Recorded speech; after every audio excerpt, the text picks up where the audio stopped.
Inside the Birds is back. What's going on, everybody? It is Geoff Mosher, Adam Caplan for an Inside the Birds. And hey, guess what, Adam? I know everybody's getting really excited. Why? Well, because this is basically the last week of no Eagles football, as training camp will begin the following week. You know, the players will report. I mean, stuff really won't ratchet up, but it doesn't matter. July 22nd is the day. Players got to be there. So that technically is next week. And Adam, we will then turn the page for Inside the Birds. It'll be season 8 once that begins. Is that not unbelievable or what? It is, man. I remember the spring of 2018 when we threw something together and trying to figure it out, and we figured it out. It's been fun. Yeah, no doubt about it. And it's kind of cool because they're coming off for the first time in the history of our show. They're actually coming off of a Super Bowl victory. Yeah, they're the defending champion. And by the way, they have the shortest odds. The odds makers are picking them to win. Surprises me. It's with all the changes. That's impressive. Wouldn't think that would be the case. Yeah, it reminded me of something that happened this weekend. I ran into an Eagles fan who recognized me and he started talking to me. And he said, "Geoff, I really think this is our year." And I said, "Well, you just won the Super Bowl. That's something you say when you haven't won it in like 20 years." Where was he sleeping last year? But what he said was, "I really like how this team's going to come together." And I thought, well, that's interesting because, right, there's a whole lot of newness, and there's not only just new guys, but there's a whole lot of guys who really have to step into roles that are going to be larger and of bigger capacity. And that segues nicely, Adam, to a great idea you had for this podcast that we're going to do right now. And it's what are the 10 keys to the Eagles being able to win a Super Bowl and become repeat Super Bowl champions. And we went with 5 offense, 5 defense, just to even out and take a look at the team as a whole. Because when the person said this to me, I thought, I wonder if a lot of Eagles fans feel like that way, like this is a great opportunity to repeat, or if a lot of fans think last year was an amazing season, but it's really hard to lose almost half your starting defense and coordinators and you know, when everybody's coming to get you to do it again. I mean, it really takes a special team to be able to do it again. Yeah, it's so hard to repeat. It really is. We know the Chiefs have done it, and the Patriots have done it, but it's hard, man. Because of free agency, injury factor. There's just so many things that have to go right to get back. First of all, then to win it back to back is so difficult to do. So, bottom line is the Eagles were able to make sure that the Chiefs didn't win 3 in a row, as we know, and they got their ring, or they're getting their rings soon enough. But yeah, now look, this subject, the keys to a Super Bowl run, came from a Patreon chat, recent one, when we were just talking, what's it going to take for them to get back? And I'm like, aha, this is not your training camp questions. This is about what will it take to get to the Super Bowl, which you really have not talked about in whole. So this is that show. Yeah, this is that show, and it comes at a perfect time. And again, training camp will start the following week, and then we'll be off and, you know, guns a-blazing on all things training camp. So let's get to it. This is a good list. 10 keys to the Eagles making another Super Bowl run, 5 on offense, 5 on defense. And we're going to start with the defense. And I don't, you know, this is 10, but it could be even higher because it's been an issue for the Eagles in the past, not last year, but the inside linebacker cannot be I like how you phrase this too when you put this together. Oh. Inside linebacker can't be the second one, can't be a problem. And that is a delicate phrasing intentionally, because we know that in the past, the Eagles have made Super Bowls, even won a Super Bowl, not with the greatest. You know, 2017 they won. They didn't have like the greatest set of inside linebackers. But I think, as Joe Banner once famously said to you, it's not like we said ignore linebacker. We just didn't value it, but we never said you have to be terrible at the position. And Adam, there have been a couple of years where the Eagles have been good, but have been held back by having really bad inside linebacker play. So this is where this came up. So I don't know. You might know better than I. I'm pretty certain you and I were hosting a show with Joe. And either you or I brought it up. We were laughing because we were going to give us some guff over the line. I think it was you. I for some reason I think it was you. But I just remember laughing. I cannot wait to hear how he's going to respond to this. And what he said, well, he acknowledged, you know, Brian Rolls of the world. You could go Greg Lloyd Jr. You could go through all these late round picks. Brian Roll, I'm thinking about all those guys. Moses Foku, was that it? Moise Foku, yep. Yeah, you could go through the list, and it Oh, was would you like me ridiculous. to? Would you like Jamar Chaney, Akeem Jordan, Brian Right, Roll, right. Casey Matthews, Greg Lloyd Oh, Jr.? We can go on. and Nate but what Gary. Joe said is it can't be a problem. That was exactly what he said. Right. So I hijacked that line, and I was like, you know what? That's what we're going to use here. You could be just average. Because Bond, by the way, I talked to someone who graded his tape from last season. I talked to this guy last week. The tape was legitimate. This guy said, his GPS numbers were great. He said he goes, man, he didn't realize, like he didn't know what you and I knew that they didn't sign him to play inside backer. This guy didn't know that. He just said, wow, this is incredible what this guy's pulled off. I said to this guy, I'm like, do you think he could repeat? He goes, yes, because he's such instincts to play the position. I don't know how the hell he has them, but he does. He just has it. Like he has the ability to play the position the right way. But then next to him, right now it's Trotter Jr. We know behind the scenes, we repeated this, we put this out last year. They were very happy with him in practice, but that's practice. We don't know what he looks like in a game. Right. So he's a smaller guy. We know he's very smart, a little bit better athlete than maybe we first thought. But it can't be a problem. We're not going to know if it's a plus or a problem until we get there. And again, we don't know about Jihad Campbell in terms of being ready for the season. We know he'll be on the practice field sometime in August, but we don't know what that looks like. We don't know how much they're going to give him at inside backer because they're going well, I guess they said he's going to start off there, but we don't know because this is a different defense that he played in college. We don't know where he'll be. Right. Right. I have concerns just as you outlined it, but I also feel like confident that not only do you have Zach Bond, who even if he doesn't replicate last year, is still going to hold his own. So I'm confident that no matter what, this linebacking group will not make us think of the days of the Duke Riley, Alex Singleton, Nate Geary trio whenever they had to have three linebackers. Alex is a good player, though. It's unfortunate. He was. Yep. Yeah. Yep. He coming off in torn ACL. We wish him the best of luck.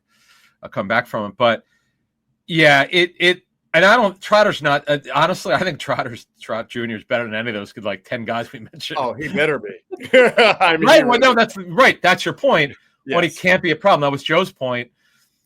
I would have loved to have been inside those conversations of when Joe. Yeah, because this is mostly before Joe left, with Andy, with Howie, with whoever, Jim Johnson.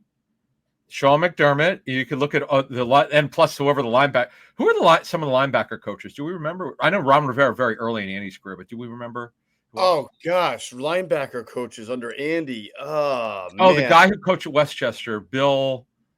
Yeah, I can see. Oh man, I can see him. The Bears hired or Sean. Yes. I can't remember. And then there's the one who coached under Billy Davis with Chip Kelly, whose name I can't remember. Oh man, I remember. Yeah. These guys are just. I'm usually really good with going down memory lane on coaches, but that's how bad the Eagles have been at times at linebacker. They had Ken Flagel one year. Ken Flagel, yeah, boy, he was a good coach. Yeah. He wanted it. He wanted out though. Did he? Right. That shows you though, right? He was a good coach. He has a good career, but when he was with the Eagles, linebackers weren't very good because he didn't have anything to work with. I know, and I remember he wasn't real happy with what was going on here, and he went to the. Did he go to the Chiefs with Andy? Is that where he went? He went to the Chiefs with Andy, at one point. Yeah. Yep. Yeah. So, I honestly, this putting them at 10, it probably should have been higher up in as far as questions of getting to the Super Bowl, probably should have been a little bit higher. But number 9 to me, this could be important. We're expecting to be heavy 12 personnel again, 2 receivers, 2 tight ends, 1 back. But we always say, what's your answer if somebody gets hurt? If Smith or Brown are out for a while, we know that Dotson would start. You need to have, when you play 11, you need to have a competent number 3 receiver. That's where developing Aniyah Smith, Terrace Marshall, Danny Gray, Johnny Wilson, obviously, he's only been blocking. So someone has got to emerge here as a quality backup receiver. I 100% agree with you. Last year, they were fairly lucky in that Devontae Smith, I believe, played 16 of 17 games or a lot. He played almost every game.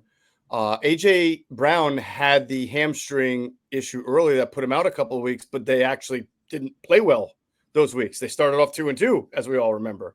So you can see, and we said this in the past, when A.J. Brown gets hurt, it's an entirely different offense. It's just not the same. I think he missed 4 games last season. Yeah, in fact, he played all first two seasons. He played all 17, and then last year missed 4. But right, he played the season opener, right, and then missed the next either 3 or 4, I think, with the hamstring. Well, if you remember, the Tampa Bay game was a total S show because Devontae didn't play and A.J. Brown didn't play, and Lane didn't play. Right? Wasn't Lane out for that game? He might have been out for that game as well. Yeah, that was a Fred Johnson start, if I'm not mistaken. Yep, I think you might be right about that. Yeah, it was just it was played almost most of the games. I mean, he wasn't out that long. Yeah. But it's really important because we've used this phrase forever because we took it from coaches. What's our answer if we're missing somebody? You got to have a better answer than Jahan Dotson. You like to have size like Terrace Marshall could play inside or outside. It's more of an outside receiver could line up inside. Yeah, and then Danny Gray could flat out fly. Mm-hmm. So I mean, they could go with a committee, receiver by committee, fill for one of those guys, Smith or Brown. But Dotson did look better late in the season. But we have to remember, Washington wanted him off the roster. I feel strongly would have cut him if they couldn't trade him, and the Eagles overpaid for him. Mm-hmm. But I know they were very down on him. That coaching staff and that new front office, they didn't draft him, so they were new to him, and they, as we reported this at the time, they were done with him. Like they just didn't. It's nothing to do with off the field. It was effort. It's practice performance. They were very down on him, and they were going to move him. And the Eagles liked him for that draft, and he did look good, man. He made some plays late in the season. Now, see, here's the cool thing for Jahan Dotson. He doesn't have to learn a new offense, really. It's going to be the same as last year with whatever tweaks Patullo was going to make. Because remember, he had the old offense under Ron Rivera. Then he had Cliff Kingsbury's offense. Then he had to learn this one right hugging up against the season. Right. So that's not fair to him. So now he's got the full offseason. Absolutely. All right. I love our number 8 one. And this is about the backup quarterback. And it's all about Tanner McKee really needing to develop now. He is QB2. Obviously, you trade away Kenny Pickett because you have the confidence that he can be QB2. JalenHurts has only played 17 games, I think, once in the 4 years of him being a starting quarterback. It's not like he's missed a ton of games either. He's played hurt in a lot of them. But the backup quarterback for this organization is huge. And the one thing about McKee, as opposed to, say, having like Kenny Pickett, who had a lot of starts by comparison, is that McKee has not – he's basically played 1.5 games. So his development is important because if JalenHurts does get hurt, even if it's just a game or two, I mean, 1 or 2 games could be the difference between getting the number 1 seed or not getting the number 1 seed. So he's going to have to be there, be functional, and this team's going to have to take the field with the ability to win a game because the quarterback can either help them win or win it for them. Yeah, not much to add. You kind of set it up well. And we said this in March, no matter what is out there, no, it's not going to be Donovan Thompson-Robinson or some other quarterback. There was some speculation that, the job's open and McKee's got to win it. I don't know where the hell that came from. That was completely false. This is about Tanner McKee. I mean, the real story is Tanner McKee was better than Kenny Pickett in practice last year. But you don't really make a depth chart change at quarterback in season. That's very rare. It's happened, but it's very rare. Right. And McKee this is one of those stories where you sure as hell didn't see it in training camp as a rookie, but then he put that tape together in training camp and preseason. And when you have that size and that kind of arm strength, and 31 other teams could see your game tape, you're not going to waive him and hope he gets to the practice, gets through. That's one that would probably keep Howie up at night if you try to sneak him through. And smartly, he didn't do that. Yes. So.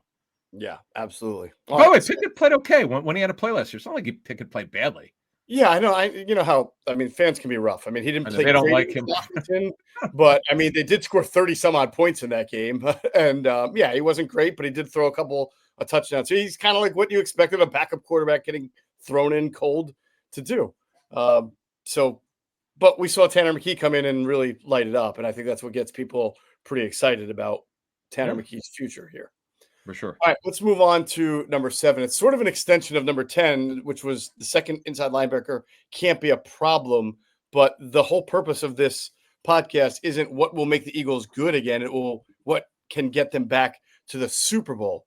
And so, as you mentioned his name before, squarely under the microscope in an important way is Jeremiah Trotter Jr. I mean, he's going to be the second linebacker because Nakobe Dean's going to be hurt for a little bit, not back probably till August. And then even Jihad Campbell can't practice. I'm sorry, Nakobe Dean won't be back till October. Yeah. Jihad Campbell won't be at practice August, and we don't know when in August. So Jeremiah Trotter Jr. not only has to just avoid like falling on his face, he's got to be good. It would really, if this team wants to win a Super Bowl and Trotter is starting 5-6 games, they need really good play from him. Yeah, and look, the Eagles did not take too much of a step back.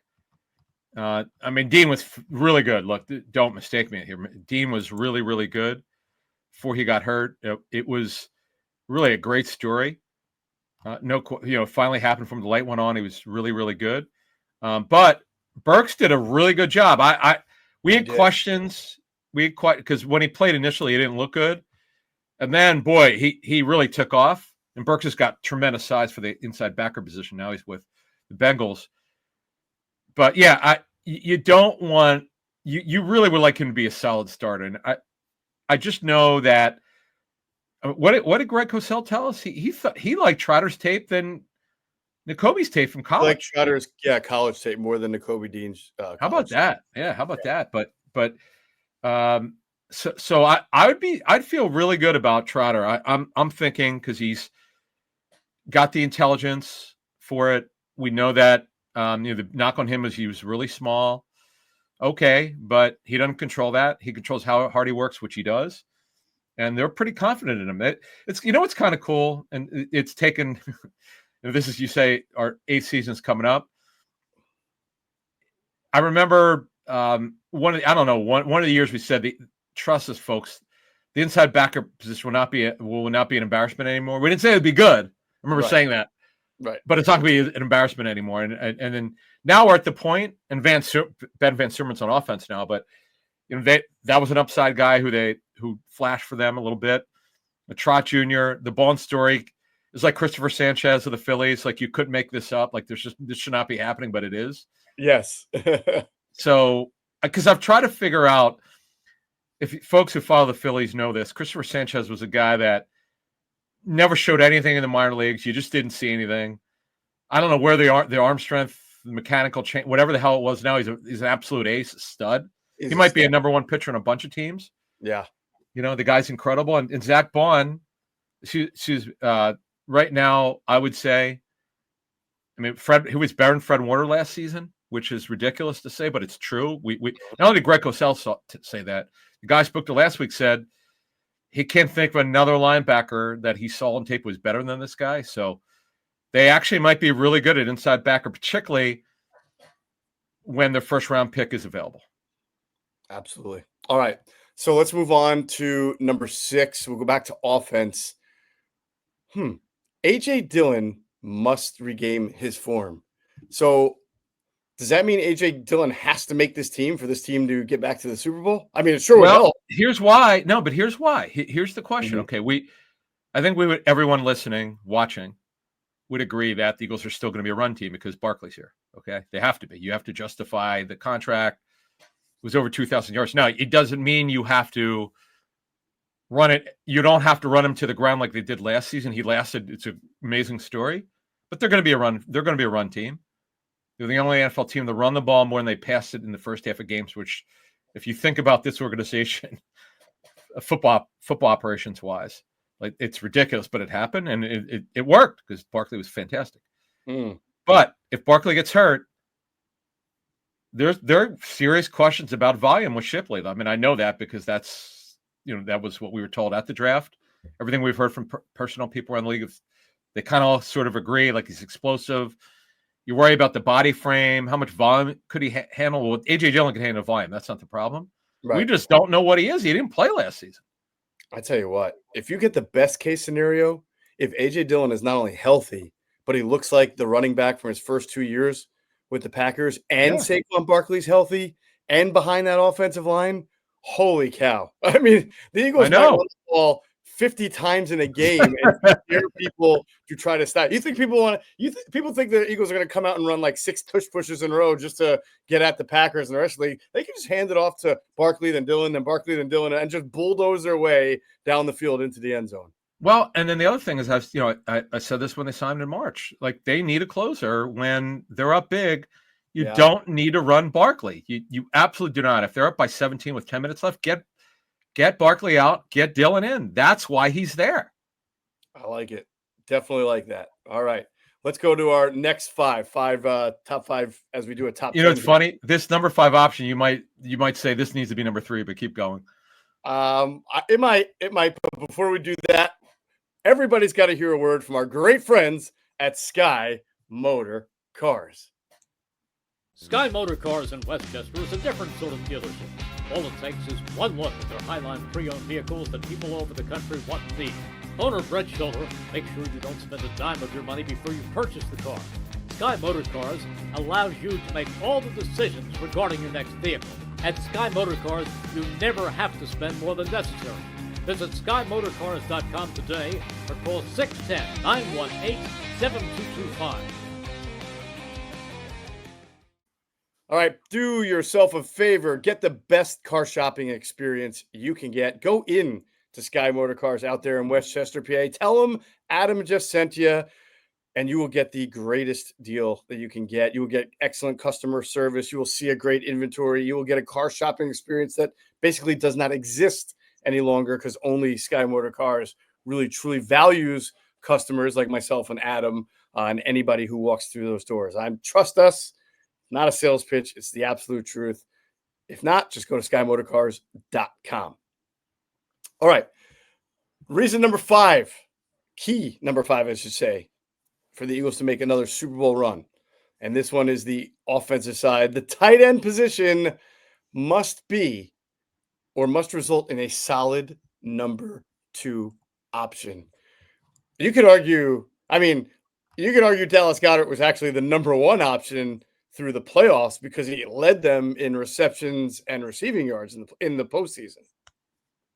Right, but if Goddard gets hurt, which his history says it almost certain to happen, they've got to have a solid 2. I'm sorry, Calcaterra's not a solid 2. He doesn't block very well.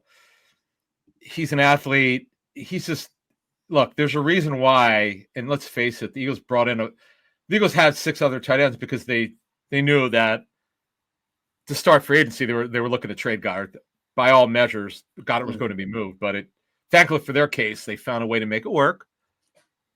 But they signed Kylan Granson. They signed Harrison Bryant. They brought back Nick Muse. Cameron Letu they brought in, another ex-49er. E.J. Jenkins has been here. And Calcaterra was on the final of his rookie deal. Someone's got to emerge if Goddard can't play. Someone who they could rely on, like Harrison Bryant, who's, no offense to Kylan Granson, he's just a better football player. Bryant's way better, more talented than Grant Calcaterra.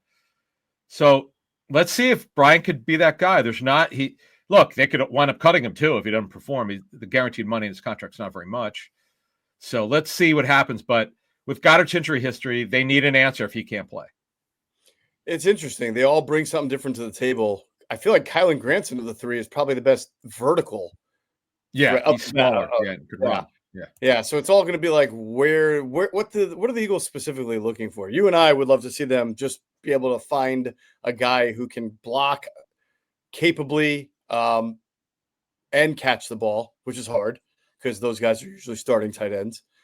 So I just wonder if this might be the camp where somebody emerges. Is it EJ Jenkins? I don't know. I know he's 260 pounds. He's been working on his blocking for last year. He caught the ball when Tanner McKee threw it to him in that game they played. So I'm really looking forward to the tight end competition this year. And I'm kind of going into it with an open mind. I just want to see all these guys compete and see which one rises to the top. This might be a year for them to definitely keep 3. Goddard, obviously. Harrison Bryant is one of the 12 players they signed to a 1-year deal. He $1.2 million, $780K fully guaranteed at signing. Kylan Granson, 1 year, $1.75 million, $1 million fully guaranteed at signing. So, I could see them keeping both of them, Goddard, Granson, and Bryant, saying goodbye to Calcaterra and Jenkins. And I could certainly see that. And I'd be surprised, quite frankly, if Granson and Bryant perform well. I'd be surprised if they're cut because they bring something totally different from one another. And Bryant's more of he could play the Y position, which is in line. He could play the F. Grant's is a little bit more athletic to play the F, which is the move. You'll see the guy. He's line up offset, the F tight end.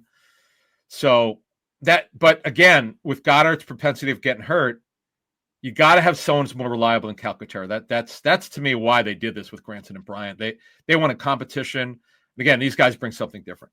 Yeah, I agree with you, and I think you're right to say that someone's got to emerge as a really solid number 2 option for this team to get back to the Super Bowl.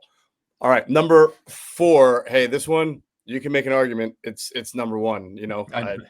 Any of these top 4, you can make an argument for number 1, and that's about the edge group. Adam, this young edge tandem of Jalix Hunt and Nolan Smith got to stay healthy, got to develop, and there's going to be times because Vic Fangio wants to only rush 4.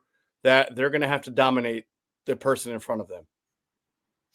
Yeah, I mean, look, I know because they're the kings of sim pressures. Like they don't want to blitz. They're going to be low 20% blitz percentage. That's coming again.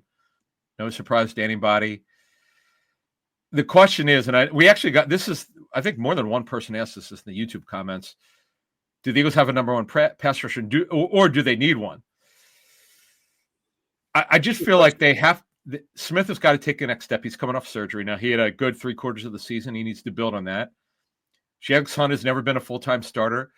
This is year 4 for him as just an edge rusher.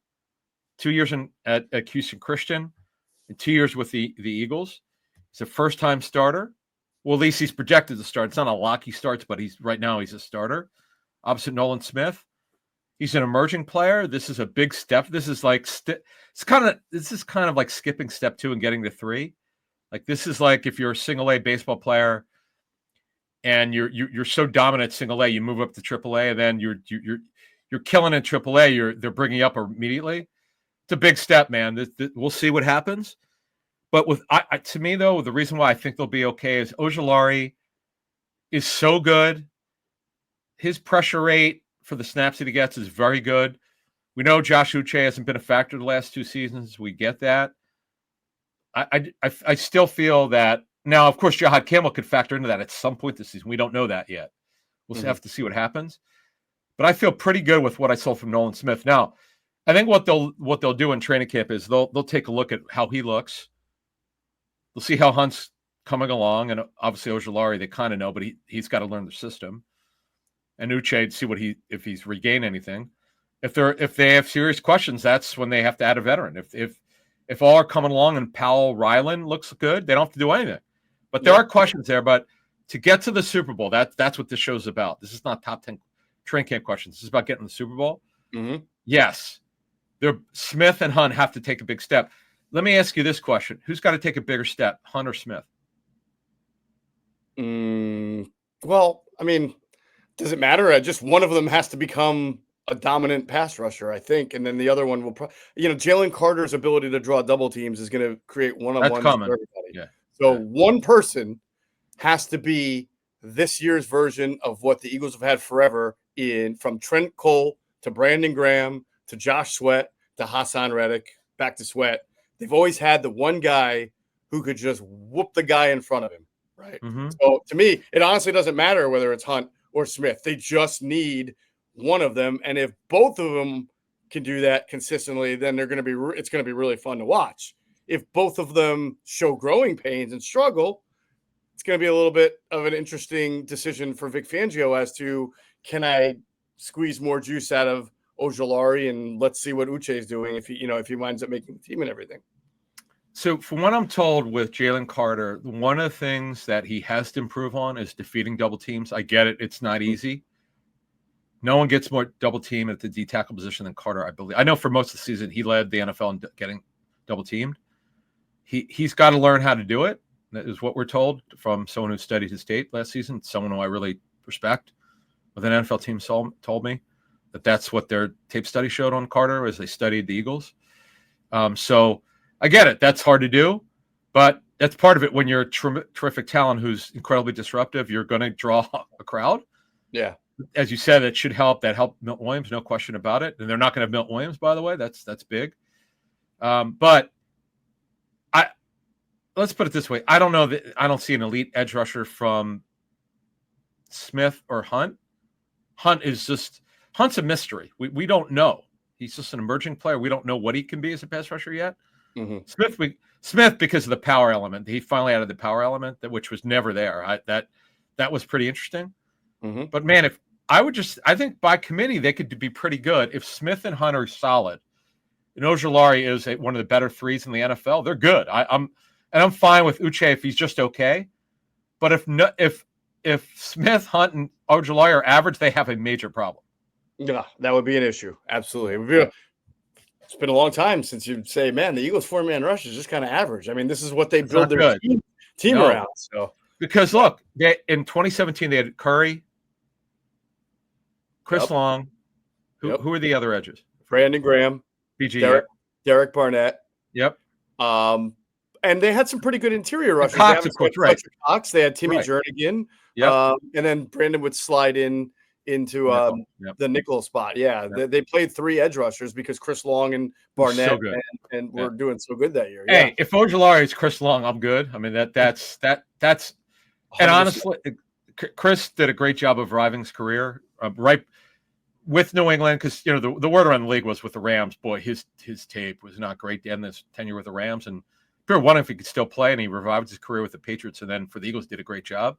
Yeah, but Ojulari's got it. There's no question about it. It's just I don't know what it is with these injuries. It's the worst luck. The Patriots, when Chris Long was with the Patriots, if you looked at his stats, you'd say, he was still not. He wasn't good, but they were actually playing him. I remember talking to Chris about this as a 3 technique on pass rushers in pass rush situations, like when they were in nickel and sub packages, and you can see it from Brandon Graham because he's got that stocky, compact frame. It shocked me that they tried to do that with Chris Long. And obviously, he played for them. He didn't have great stats. But when he came back to the Eagles, they put him back on the edges in the wide 9. He's better. He was better. He was healthy. And you could just see that explosion come back to his game. Well, I know the Patriots felt he could still play, and that's why he was there. But, he definitely was a better pass rusher with the Eagles. And playing under Schwartzy with that 9 technique was, I mean, it's very rare for someone to play the 9 and not do well in it. Mm-hmm. It's just the running joke is you play the run on the way to the quarterback, which I love that line. Anyway, yes.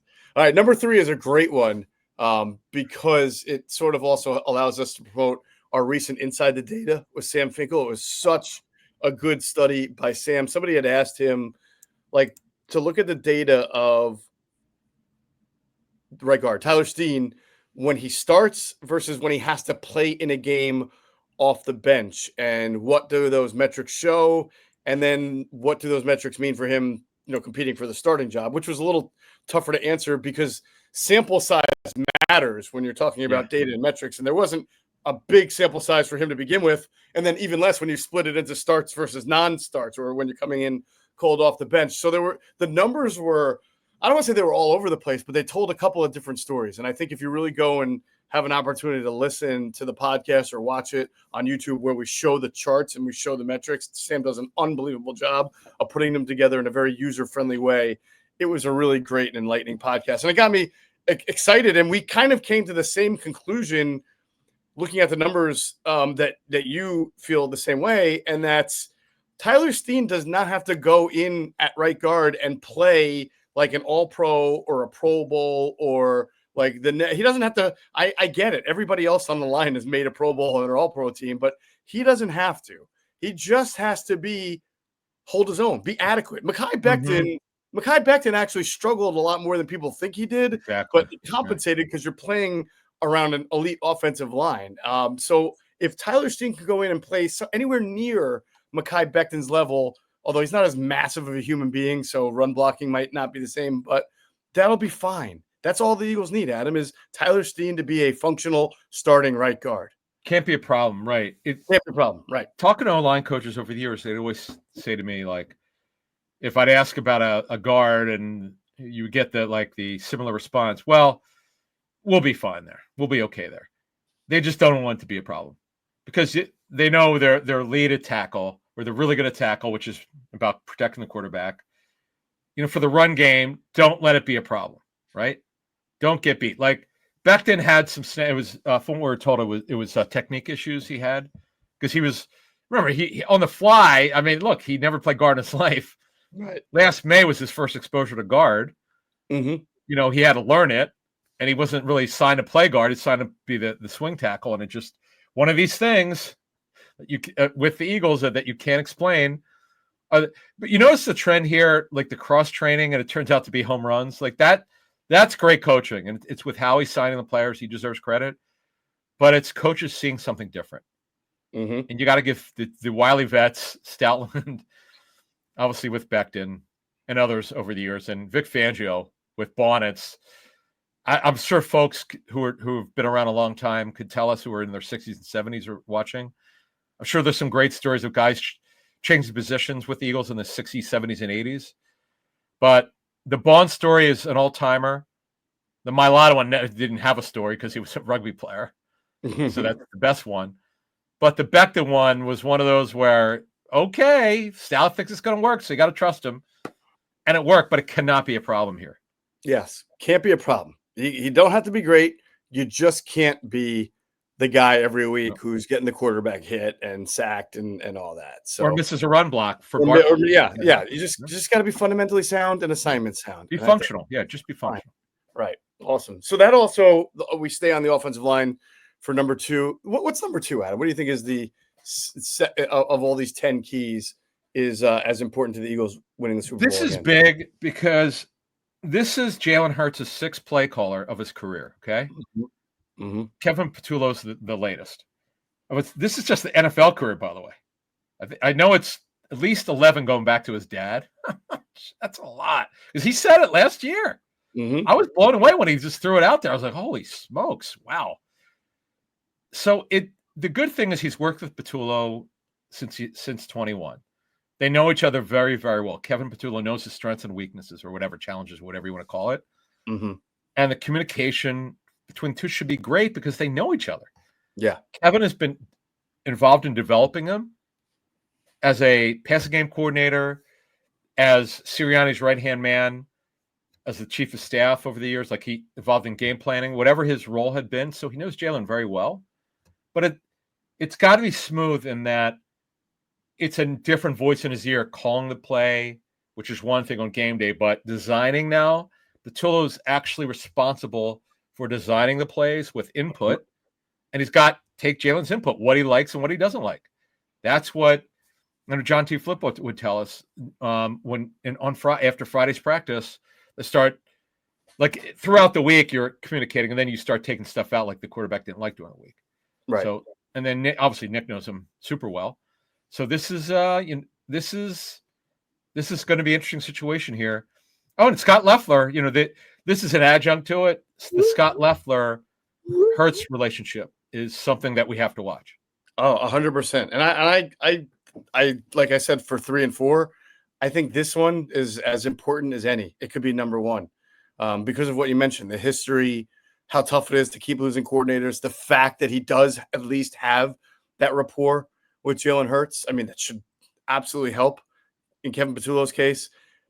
So you keep that, but you also go outside with Scott Loeffler, and maybe that brings in some ideas and creativity. The bottom line is the room just has to be solid. The ideas have to be accepted.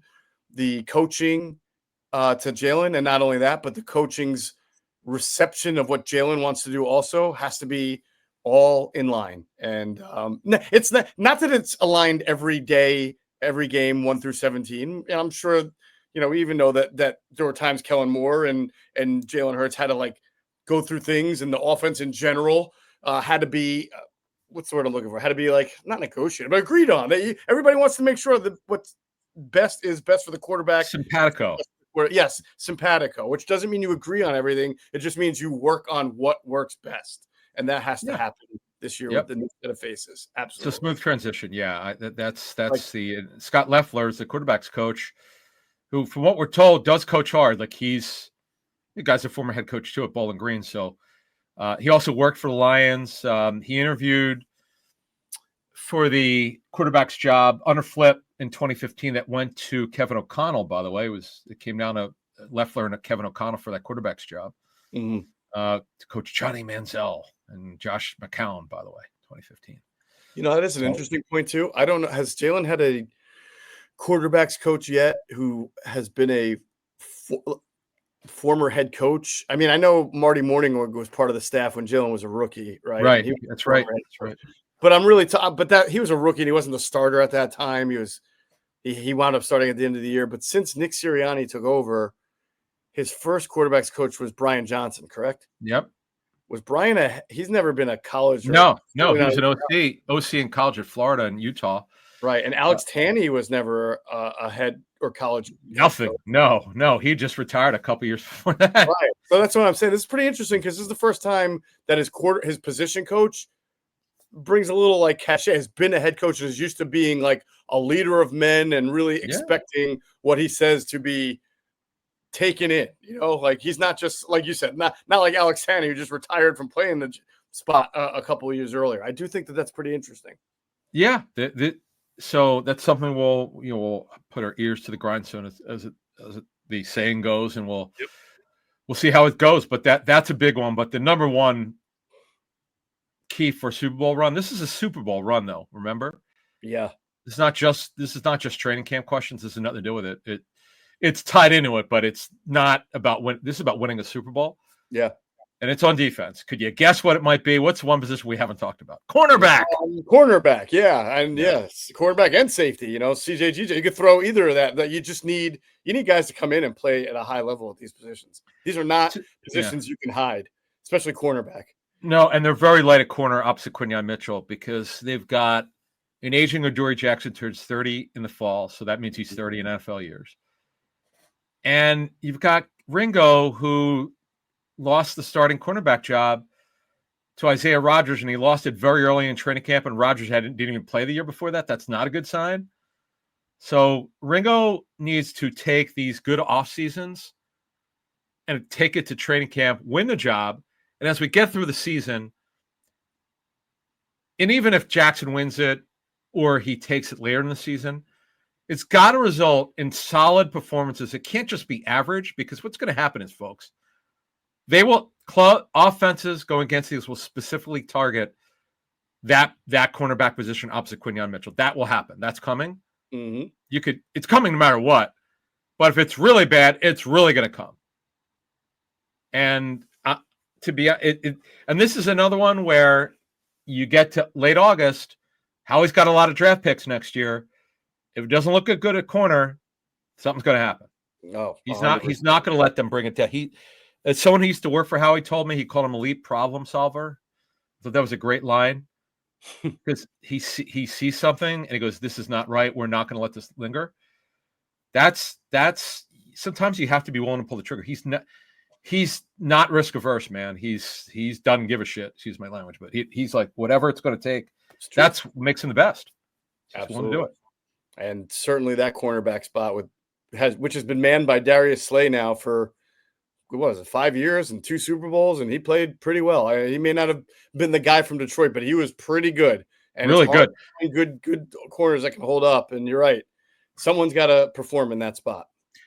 It's funny, and I know he turns 35 in January. We forget how well Slay looked late in the season. Like, I know mid-season there were questions about how well he was moving. He had the knee surgery the year before, and once you get to a certain age in the NFL, you're pretty beat up, or you're near the end. We'll see how well the Steelers have no problem with him, because they're paying him $10 million fully guaranteed, so they obviously think he'll last the entire season. Yeah, we'll see what happens. They made the trade for Jalen Ramsey as well, but there's really nowhere else to go here. It's like Quinyon Mitchell looks like he's on his way to being stud, and that's about it. Yeah. So that's even if Ringo looks great in training camp, and it's clear, like, wow, this might be a breakout season. But if Jackson doesn't look good, I still might. I think Howie's got to look at this, because I refuse to believe that this can't be a team. I'm not a fan. Like, Geoff and I aren't fans. We're realists. This is a well-oiled machine, really put together well by a really good general manager, maybe great general manager. Mm-hmm. But it doesn't mean there's some flaws on the roster. And if you want to make a Super Bowl run with this team and you want to answer every question, I still would add another corner. Right. You just hit it on the head. They can see what they've got, and then maybe something really works out well. But if it's not working out well, Howie is not going to let that one spot be the reason this team doesn't get back to the Super Bowl. That's the point. Exactly. 100%. I think that was the best point of the whole podcast. And that's what this podcast was about. What will it take? What are the top 10 keys for the Eagles to make it back to the Super Bowl?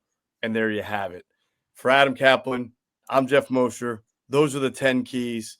You have been listening to Inside the Birds, the leading podcast in Eagles Intel. And as always, we thank you for flying with us inside the bird.